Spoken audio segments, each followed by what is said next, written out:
Getting the right sleeping position is always difficult because we're trying to consciously control a body position whilst we're completely unconscious.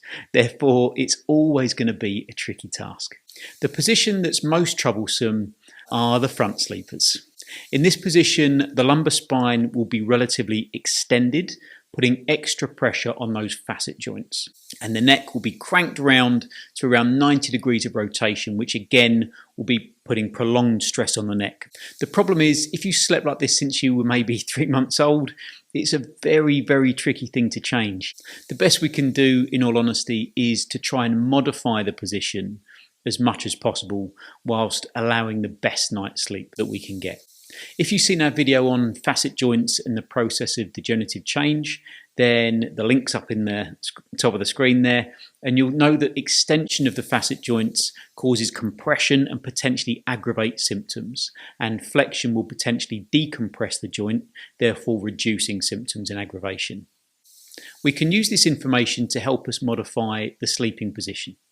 First thing is to try and take stress off of the low back, which is currently in that relatively extended position like we said earlier.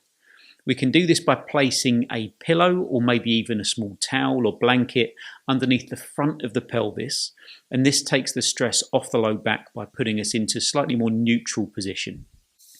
The neck is a bit trickier, as the side effects of having your neck in a neutral position causing you to smother yourself into the pillow or mattress are potentially permanent and without doubt far from ideal. And if you sleep on your back, the principle is the same. The facet joints will prefer to be in a slightly flexed position, therefore you may find relief from low back pain by placing a pillow or cushions under the knees, which will reduce the tension on the hip flexors and naturally allow the spine to sit in a more neutral position again. To reduce stress on the facet joints of the neck, make sure your head is well supported by your pillow or pillows, and that you're not in a position you'd expect someone to be in order to receive mouth-to-mouth resuscitation, so not too much extension of the neck. Laying on your side as a side sleeper will usually encourage the hips to be flexed and cause that natural lumbar flexion, which is what we want, isn't it? We want to take pressure off those facet joints. Generally, the neck is recommended to be in a neutral position. However, everyone is different, aren't they, if you haven't noticed that already?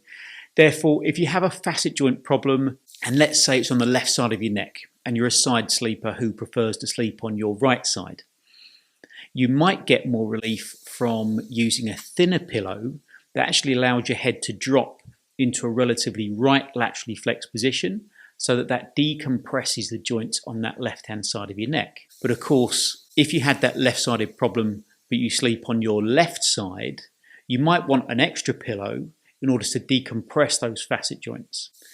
Does that make sense? I hope that helped and answered part of your question, Chris, at very least, and I'll see you all in the next video. Bye now.